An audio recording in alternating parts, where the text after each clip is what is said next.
Alright, draft physics video. Try to anyway. Just way too many things to do here. So anyway, a ton of comments. Reference this, reference that. So I'll show some of that stuff, but I'll just do this contextual thing. Who's got time to do all this scrutinizing of what is claimed to be the answer, like all the other claimed to be answers in physics, right? Scratch at them a little, and they're not answers. Alright, so let's understand the history of the two-slit experiment, the nail in the coffin experiment. Now, in the first place, it's always been argued, or always argued, generally, by the talking head physicists, as if this is some sort of special experiment, when no, the single-slit experiment creates a very similar pattern. Now, they like to call that diffraction, you see, instead of interference. And I pointed out how the MIT professor, though, points out quite emphatically that no, they're caused by the same phenomenon.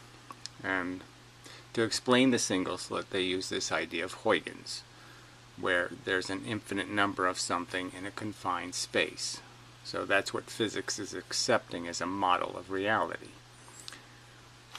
Just do the math. Anyway,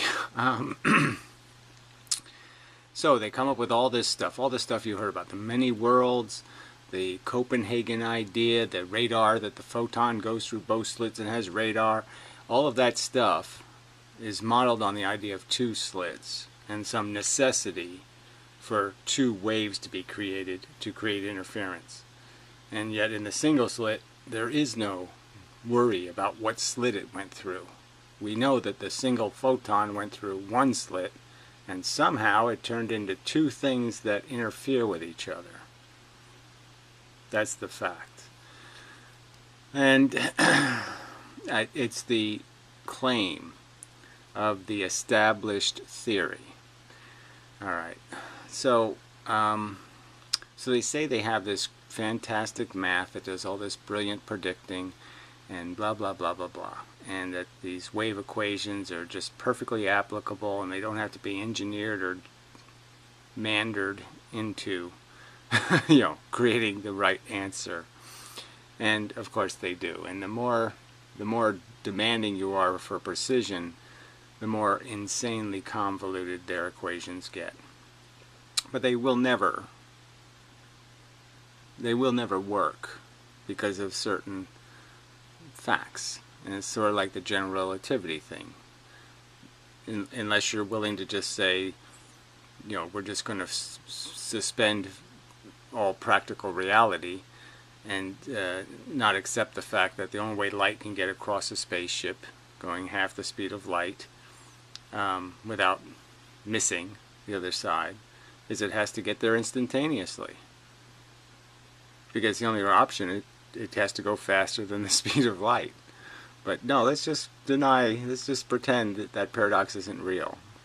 It isn't a fact. I don't want to change don't want to mix subjects. My bad, sorry. Alright. Alright, so I have demonstrated how routinely, by highly professional physicists, in describing the two-slit experiment and this nail-in-the-coffin evidence, they cheat substantially and pretend that single slits don't create an interference pattern. Because it would mess up what they're trying to do. If they Huygensed if they made two single slits into 4 photons, their math wouldn't work. So they have to selectively Huygens in the right places. So anyway, but that's another subject.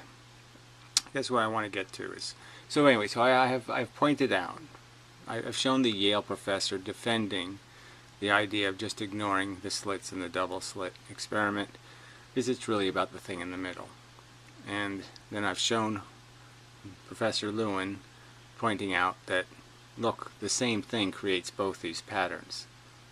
They're the same thing. They're not. One's not called diffraction, and one is called interference, and they're somehow made by different functions.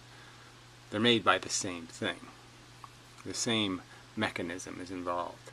So these people claim that I am some sort of Dunning-Kruger lunatic because, some idiot, because I see a huge inconsistency in that, especially considering this is supposed to be your nail in the coffin evidence of your wave theory of light. You shouldn't have to cheat on your nail in the coffin kind of thing. Should have that one right. Alright, so this is the fundamental problem with the double slit experiment. So I'll explain again. Well, let's just do this crap again to understand that the single slit creates a pattern, and then the double slit creates a pattern that's substantially, the interior is the same, but it has a little more nuance to it. Okay, so the single slit does something like this, the double slit does something like this. Brighter in the center, all of that.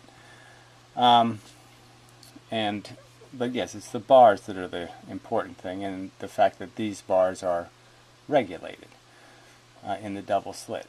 And in the single slit, the wider you make the slit, that is without going too wide, because then you'll null to a single point. See, this is the trick. The two have exactly the opposite effects. So if I widen the single slit, I'll get lots of pattern until there's a point where I'll just go to a single laser beam. The pattern will shrink smaller and smaller and smaller.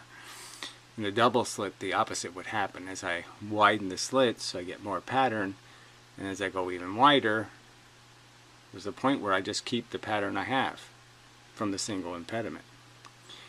So that's their problem. So I'll illustrate that. So if you have two slits, and then you have a barrier and a barrier, you can sort of understand that there's two things happening. There's four surfaces here, and that this thing is going to do something, and this thing might be doing something. Now the math just says, let's just forget about this and just consider these point sources. And they'll just move the point sources through an infinite number of positions to create all the potential patterns. And the only thing relevant is this distance here. And this becomes their A. Okay? And then D is the distance to the target. So this new version of the math they're showing me, well, D becomes this distance. I mean, it's either the distance between the centers or the distance of the thing itself. So I've seen it done both ways. And A becomes the width of the slits. So they just, completely change what the variables represent, which just makes the whole thing almost impossible to follow from one person doing the math to another person doing the math, because the variables have no consistency. You have to figure out what they think, what represents a D in both of those circumstances. So anyway, the problem I'm trying to illustrate here is that in the double slit, you have this weird circumstance that as I move if I open this slits wider, keep the same center of impediment, and go wider and wider, there's a point where this does become irrelevant. There's a point where all I'm going to get is a certain amount of pattern as the light goes in here, and I'm going to get a certain amount of interference from these two surfaces, but these two surfaces will be irrelevant because they're too far away. And they don't have math that identifies that point. They don't have they don't have any structure or theory to deal with that truth. That's just the fact. And so all they've really done is take a gross simplification to say, look, it's an on-off pattern. That's the most recognized pattern in the universe. We always know that whenever we see an on-off pattern, that's interference. And it's a gross simplification, oversimplification, cheat, however we want to say it. So yeah, this is something that needs to be played with. Now, none of any of the stuff they pointed to has any maths that are proved with experiments. So there's nothing demonstrated. There's no math finished. There's just a formula presented, and you're supposed to take it for what it says. And that's it. Now, the interesting point is one of the formulas does predict how many bars there should be in the central maxima and the next maxima. And so that's sort of interesting, because that I should be able to test as a formula, whether that pattern is consistent. I could just test it on Google images of double slit patterns, for example. Because it appears like the math is saying something like there's twice as many bars in this middle section than there are in all of the other sections, and it certainly couldn't be all of them. See, the central maxima is this when the pattern shows up, the center pattern is twice as large as the other patterns. See, that's the trick here, is that intensity is being displayed as a, you know, in a manner that's not intensity. You know, it's height, and so it kind of distracts or isn't a perfect way of representing what's actually seen. Because what is seen is not only intensity, but actually there is some height, you know, difference. And obviously when there's too much intensity, you can't see the difference in the intensity anymore, because everything gets, you know, the eye can't adjust to the different brightnesses. And so the stuff that's either gets wiped out that's too bright, or you lose the stuff that's too dim. But anyway, too tired to think of the word for that now, but you know, the iris thing. Anyway, okay, so I guess I could, I mean, maybe that's enough of a statement just to say that this creates a complexification that they don't deal with at all. You know, the idea that you have a pattern that's rudimentary, that won't change no matter what you do to the slits out here. This pattern of just the single impediment is, you know, there. And so, I mean, that would be the experiment, right? I mean, I've seen them use a variable slit, but what I haven't seen them use is a variable slit with a stagnant central impediment. And that would be really informative to see done. And I just haven't seen it done.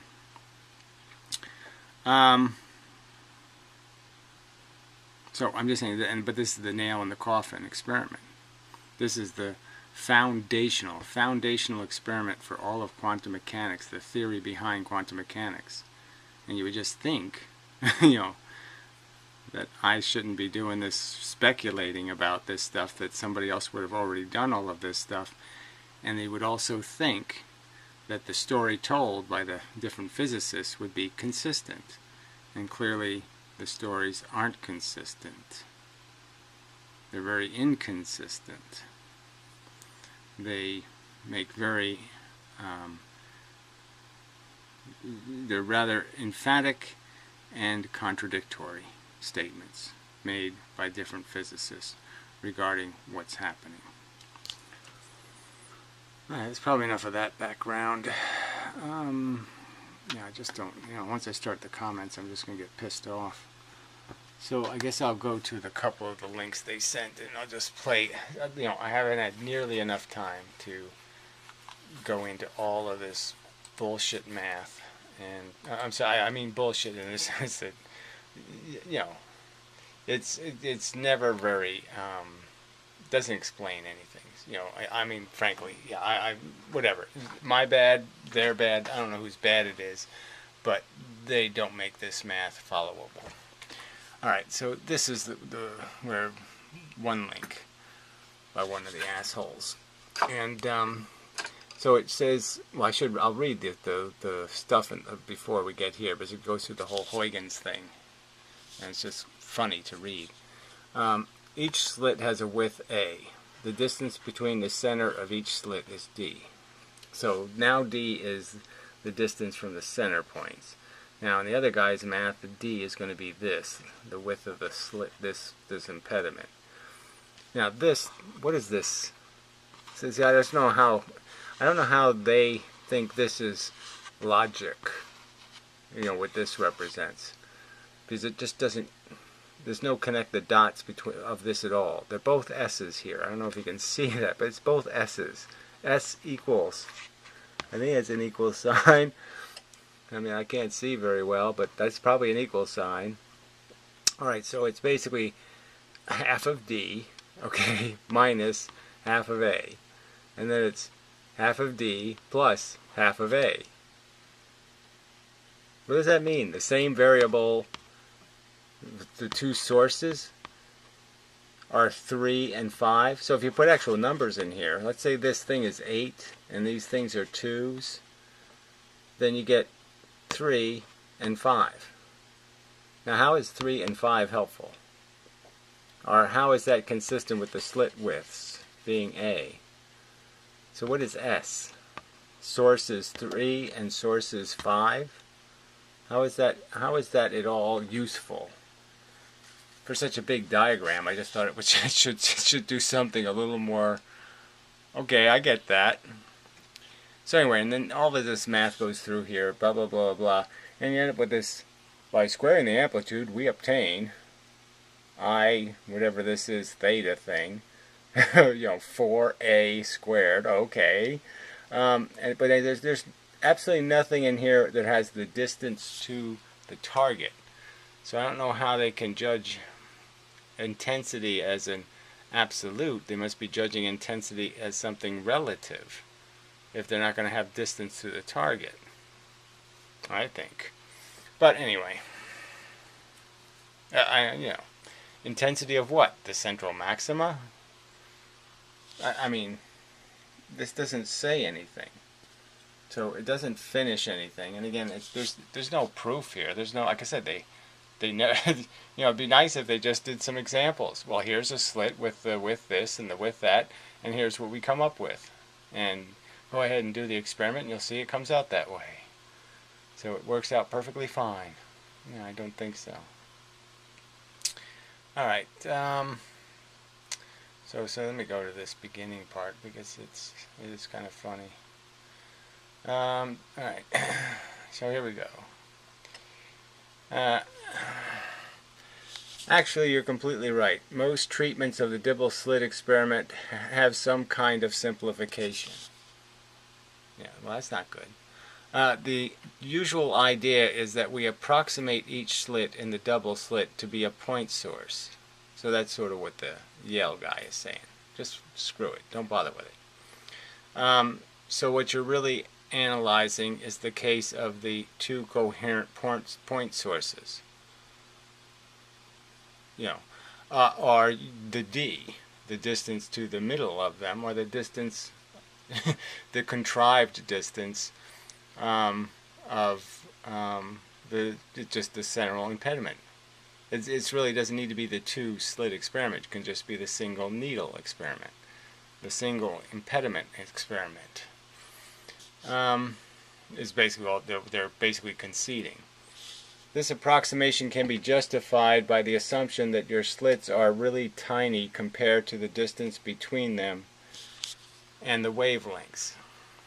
Well, clearly, compared to the wavelengths, they're not really tiny, and they're not tiny compared to the distance between them.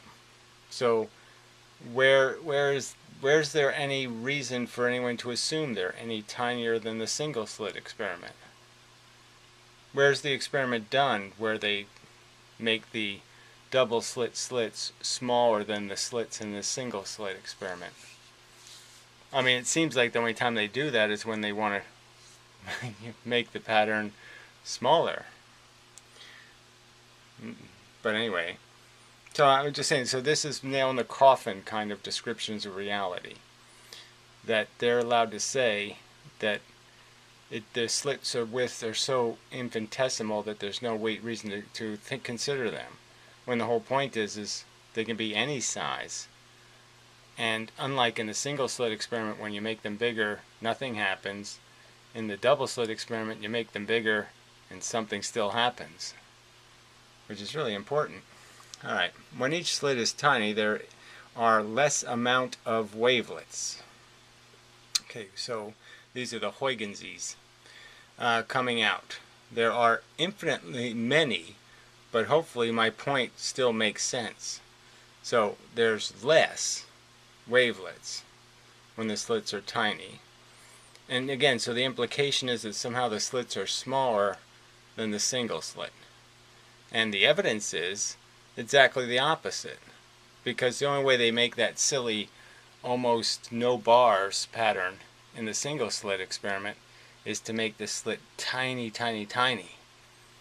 Because if you make the single slit big, like a 0.5 millimeter or more, you get lots of bars.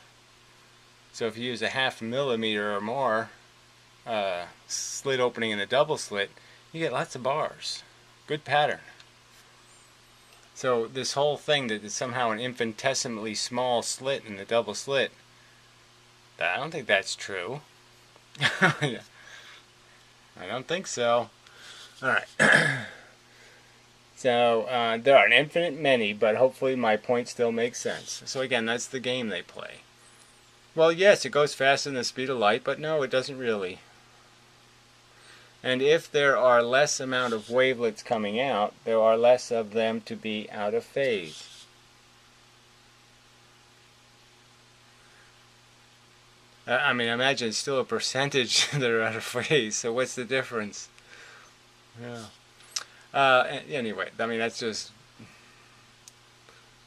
Make the light brighter, it doesn't change anything. I guess unless you make it really bright or something. Anyway. When you make your opening smaller and smaller, the two wavelets most out of phase are closer and closer. And they are more and more in phase. So, I mean, these are supposed to be nail in the coffin kind of sentences. So when you make your opening smaller and smaller, you get less and less bars. They spread out more and more. The bars get thicker and thicker. So you get less and less of them. The two wavelets most out of phase are closer and closer, wherever the wavelets are, and they are more and more in phase. The two wavelets most out of phase are closer and closer, and they are more and more in phase. That makes sense to somebody. The two wavelets most out of phase are closer and closer, and they are more and more in phase. So the two things out of phase are now more in phase. Whatever. Indeed, I'm just reading this crap. Indeed, in the case of the single slit, when you make the slit opening smaller and smaller, the middle bar becomes wider. Yes, that's true. At some point, it becomes so wide that you might as rather approximate the slit as a point source. Well, yes, because you won't see any pattern, you'll just see a big divergence of the light. So what does that mean? I mean, the more important fact is that if you make the slit wider, you'll get 40, 50 fringes. Not diffractions, interference fringes. Of course, you actually can do the full treatment of both the single slit and the double slit in detail, assuming far field approximations. So, assuming whatever that means, a bunch of approximations, but highly convoluted math nonetheless, even though there's approximations in it. Oh, God. In fact, you can get the full-blown function that describes the pattern. I don't think you can. The derivation gets messy. Yeah. But the idea is that you have infinitely many wavefronts coming out, and you want to add up the effects of each wavefront, each of which is infinitesimally small. Well, I guess it would have to be if there's an infinite number of them in there. They must be awful tiny. It turns out this will require integral to sum them up. Well, of course it will. Much of the same way people speak of integrals adding up infinitesimal area. So that's just approximating that itself is an approximation, doing an integral. So when you do this, the intensity of the wave at the screen is, and so then it just starts with I theta, I don't know what that means. I little zero, I don't know what that means. So, no point. I guess a zero would mean at the zero locations. That'd be the central maxima. I don't know. So anyway, yeah, forget that. I'm not going to be able to follow that crap. Bottom line is, this is what people think the reality is. This is their nail in the coffin evidence, is the idea there's an infinite number of something in a confined space. That's the premise of their theory. And it sucks as a theory. So anyway, let's see. Let's see what the original question was. When dealing with the double slit interference or interference of waves from numerous slits, the equation n, so I know n is the number of maximas. Lambda equals d sine theta. Well, however, I do not understand why for calculating the angle of maxima and minima it's okay to consider the path difference of waves from each slit. There are only one wave from each slit is considered. Where only one wave from each slit is considered. Surely there are numerous waves from each slit, following Huygens' principle that each wave in the waveform is a secondary wavelength. Therefore, surely there is interference of infinite waves from each slit.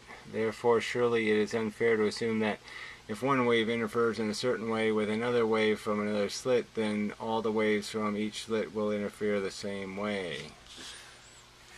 Well, there is a reason to think there's going to be a pattern to the interference.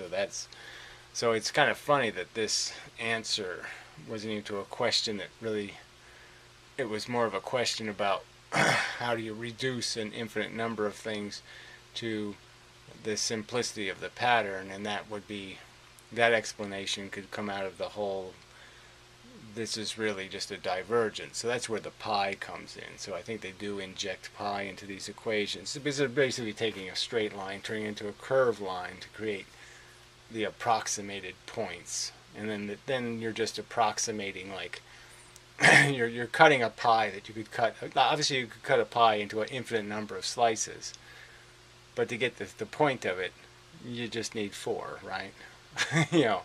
Then you get the idea of a piece of pie. And I mean, it's not a perfect analogy, but no,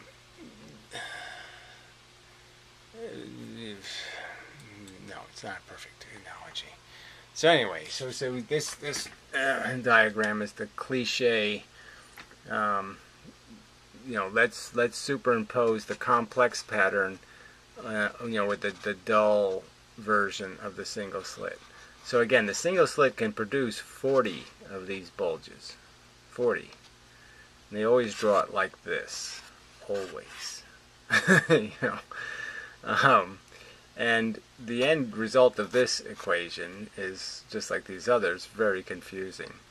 So they say that this is determined by the width of the slit.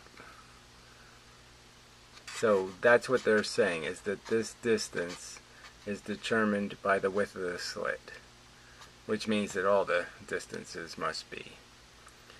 But I would argue that clearly it's not going to be determined by the width of the slit, because once I get the width of the slit to a certain width, this isn't going to ever change again. This distance will stay absolutely static once the width of the slit becomes more than 1 millimeter. This won't be relevant anymore. This will be a static, unchanging dimension. And I don't think their math has a catch for that. But that's all they would do, is create a catch. They'd create a way to catch the number when it got to a certain percentage of theta. That kind of crap. So anyway, they come up with this simplistic equation that doesn't answer anything. M is the number, so that means the number of slits, I believe, the number of fringes. And And so they just have this simple D over A thing. And that's not going to get you there. But what I did when you start doing the addition here, it ends up saying basically that there are half of the fringes are in the central maxima, and they're not. There's twice as many even in this image of these. And like I said, if you do this pattern wider, I think your percentages do change. I don't think they stay static. So it'd be worth doing to find out. But anyway, as you can see, there's a lot to go over in here. But I mean, this is kind of a grotesque simplification here. I don't think this can have any use in this argument, because this is too simple. I mean, this obviously obviously doesn't catch. If I open this, if I make the slits very, very wide, there's no catch in this to fix the problem that's going to be created where there isn't going to be any change in the pattern. Alright, so I don't know how much more I want to devote to this, so I'll just say something general about the comments, because I don't know if I want to read each one. It's just the you know, unacceptably rude. What else is news? You know, Nikki Tech does keep saying, you know, I don't think you understand the nature of the communication impasse here. Let's break this down to easily digestible chunks. First, you saw a video from the actual Yale professor. Second, the actual Yale professor stated that slit width is not in the double slit equation. Third, you are stating that slit width is in the equation. So yes, they're saying they have an equation. It's just nobody uses it. Yeah, that's what they're saying. But again, I don't have any way to test their equation because they don't test it. They don't show it tested. Alright, but anyway. But like, you know, mindless just keeps pointing more and more different theories, French wave theory, this, you know, he's taking a quote from this video, so I guess I'll go to this one eventually. So there, I took the size of every slit to be vanishingly small. That means the light coming out of the slit, light spreads out completely in all directions. Vanishingly small. Where does that have anything to do with the real world experiment? The slits aren't vanishingly small. I wouldn't have to dig up this quote if Menem had a decent courtesy to actually read the link I posted. It literally explains why. Huh? I don't think so. For the sake of simplicity, people assume the slits in the double slit setup are made extra small to be approximated as point sources. I don't think people do any of this assuming. The whole argument is that everybody describing the experiment, the professionals, aren't describing it accurately, and you keep taking no account for that whatsoever. Here you are harassing me. Why aren't you harassing them? Why don't you go tell Professor Lewin he's full of shit? Why don't you go tell the guy at Yale he's full of shit? After all, as you make the slits narrower, the middle bar for the single slit gets large enough that you approximate it like a point source. Well, obviously it's not much of a point source if you're spreading the light. It's when it reaches the target, it's hardly a point source.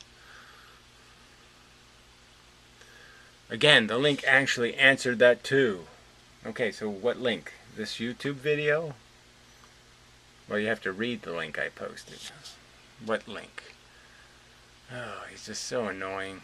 You've posted 7,000 links. The link. You keep saying the link. Well, what link? Let's see. So, okay.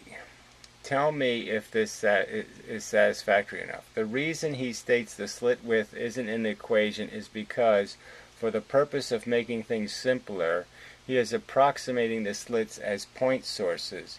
In the link I quoted, I provide, he literally says this. I just amazing. And you're saying this is a legitimate way to do the most precise math in the universe that answers all questions and predicts all solutions. Is there something not clear about that? There's something incredibly dishonest about that. That's the point. This is supposed to be your nail in the coffin evidence, and you're basically saying, nah, fuck that. Fuck any precision. Fuck getting anything close to right. Well, we just say it makes this interferencing thing, and that's close enough. Isn't that close enough? I mean, it's just bullshit.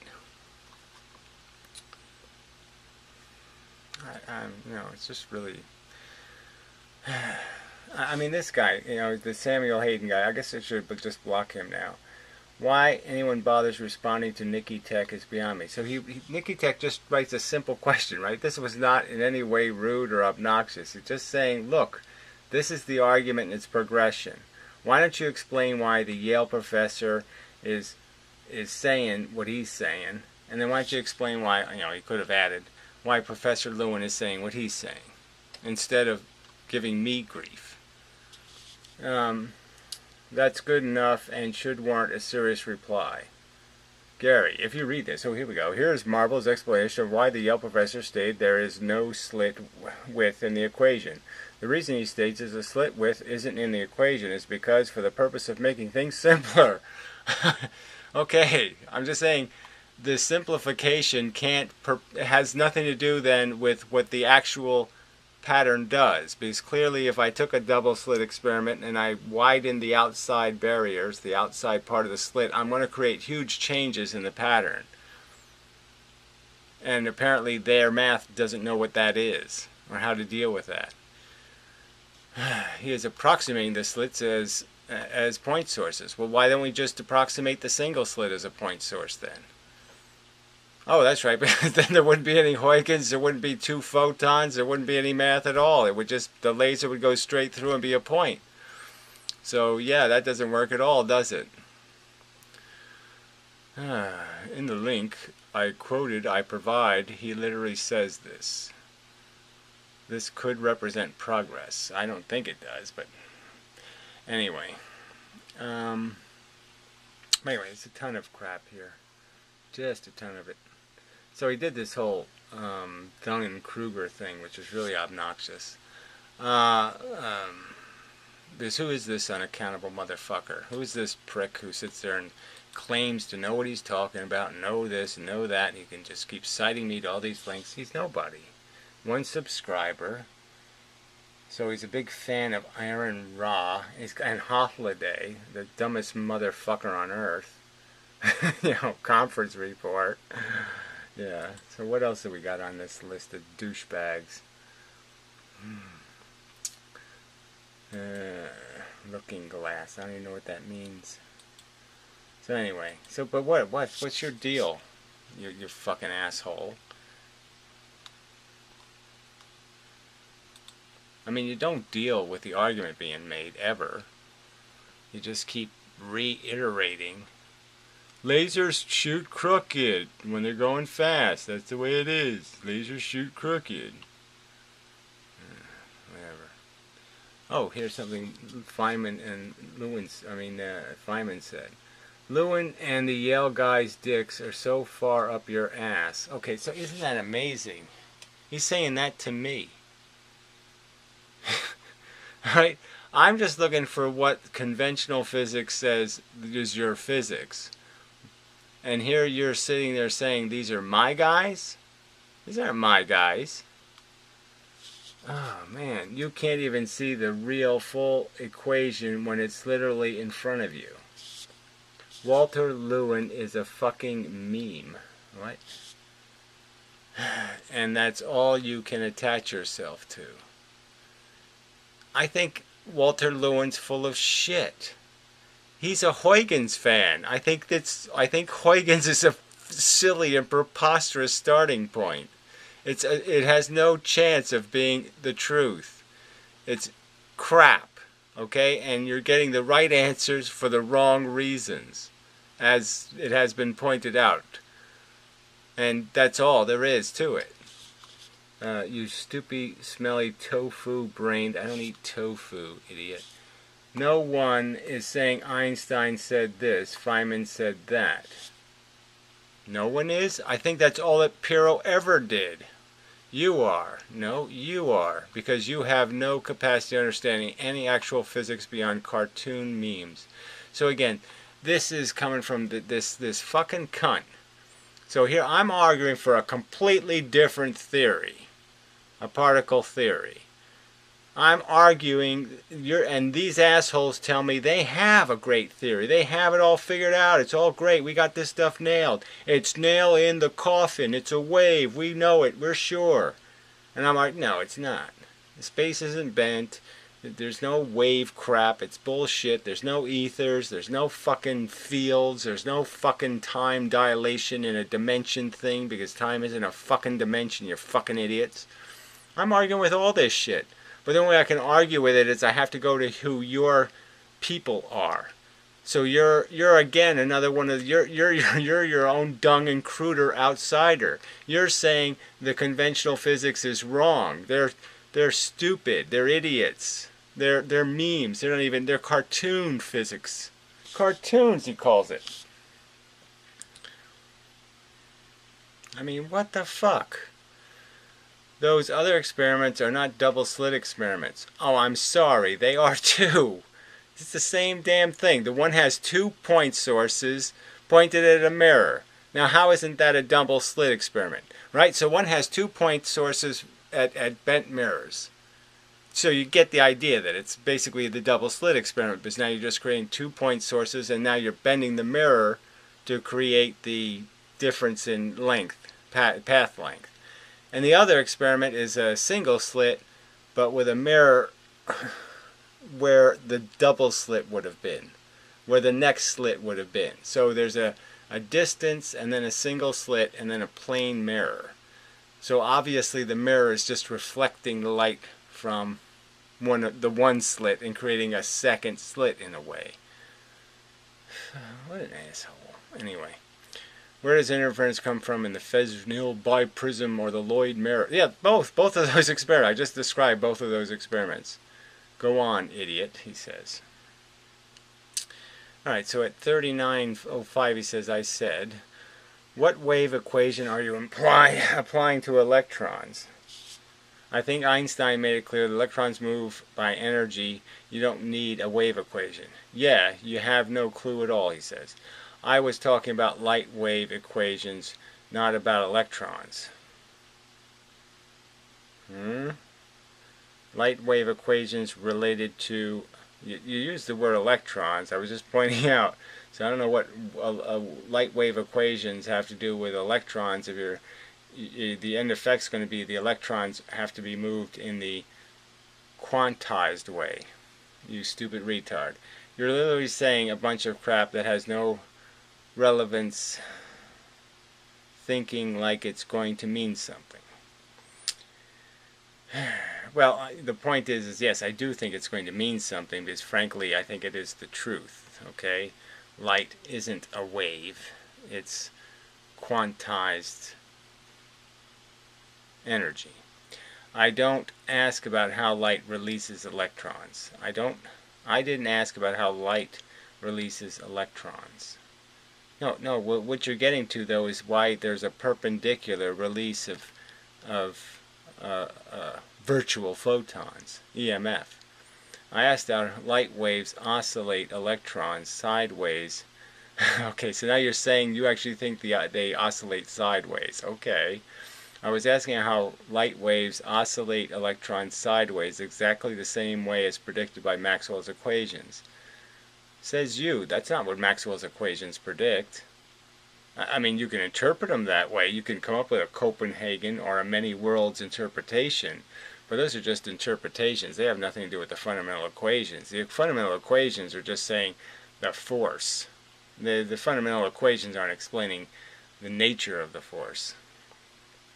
You explain magnetism and electricity, but your theory only makes light push electrons in the direction the light is moving. Well, no, it doesn't. And as I pointed out so many times, and you know, I can't, you have to pay attention to the video. So if you don't want to, if you're not willing to do that, then, you know, there's just not much point. But I have gone over the fact that electrons don't move straight. So, you know, the point is they're constant. That's why they that's why they don't carry momentum. They don't maintain velocity. Is because once the force comes into them, then okay, they get more going one way. So say if they have 10 arrows going this way and 8 arrows going this way, the force keeps hitting them from the side. And clearly the side with 10 is more likely to get hit than the side with 8. So it's always going to start balancing just by probabilistic law. So if there's 50% of stuff coming this way and 50% coming this way, you can kind of get the idea that the 10 side is going to be affected more than the 8 side probabilistically, and so it's always going to end up getting reduced over time. And part of that reduction leads to the fact that which you're converting, when the perpendicular EMF is produced, it means not only did the electron get a boost going this way, but it got a boost going the opposite of this way. See, it converted an arrow going in, an inside arrow got converted from going this way to going this way, and the arrow coming in got converted from an arrow going this way to an arrow going this way. And so the net effect is you've got an imbalance in this direction and an imbalance in this direction. That's why electrons don't fly straight, fuckhead.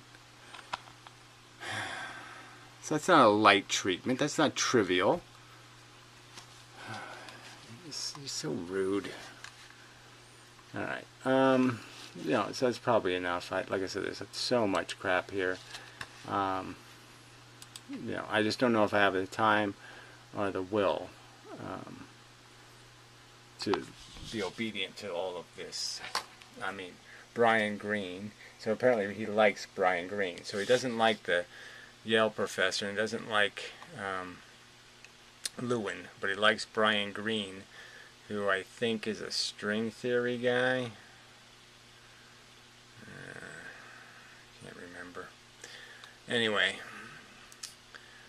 so anyway, but this is just root premise. And Mendham is a textbook victim of Dung and Krieger. Yeah, I could just say it about you. A little knowledge is a dangerous thing, and yeah, you're a dangerous dumb fuck.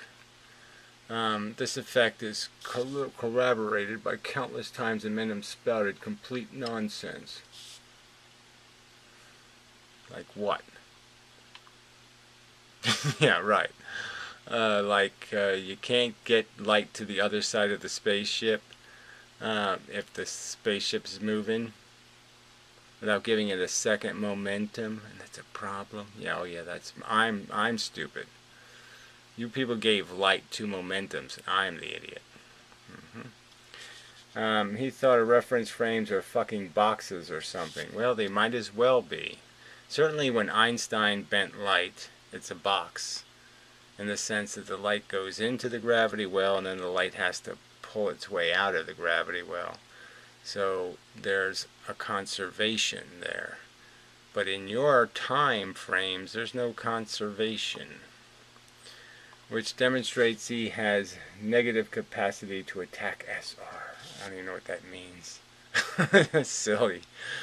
Negative capacity. I know I have capacity to attack it, and I have done it as just a pile of made up shit with no real evidence defending it.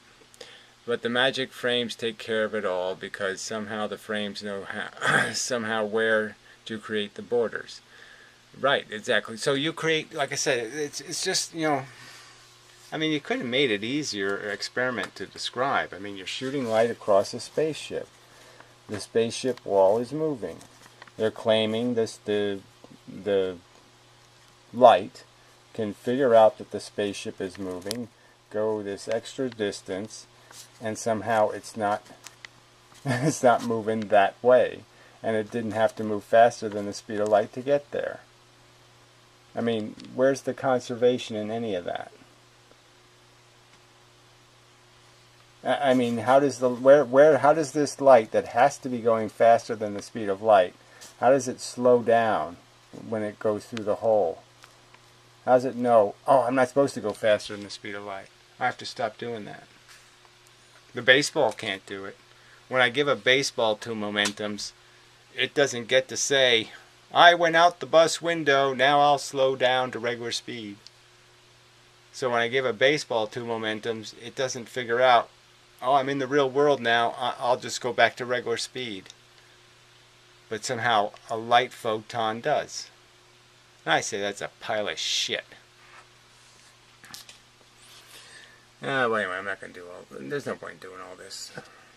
He points to the Coulomb force law and calls it Maxwell's equations. Well, I mean, Maxwell's equations are essentially dependent, largely, on Gauss's and Coulomb and all of that crap, because it's the only way you can create the thing you want to, the conservation. The only way you can collect all of the field effects. So you have to use gimmicks to really apply Maxwell's equations. I mean, the equations don't mean much, and you know, it's almost like making the argument that when you want to illustrate,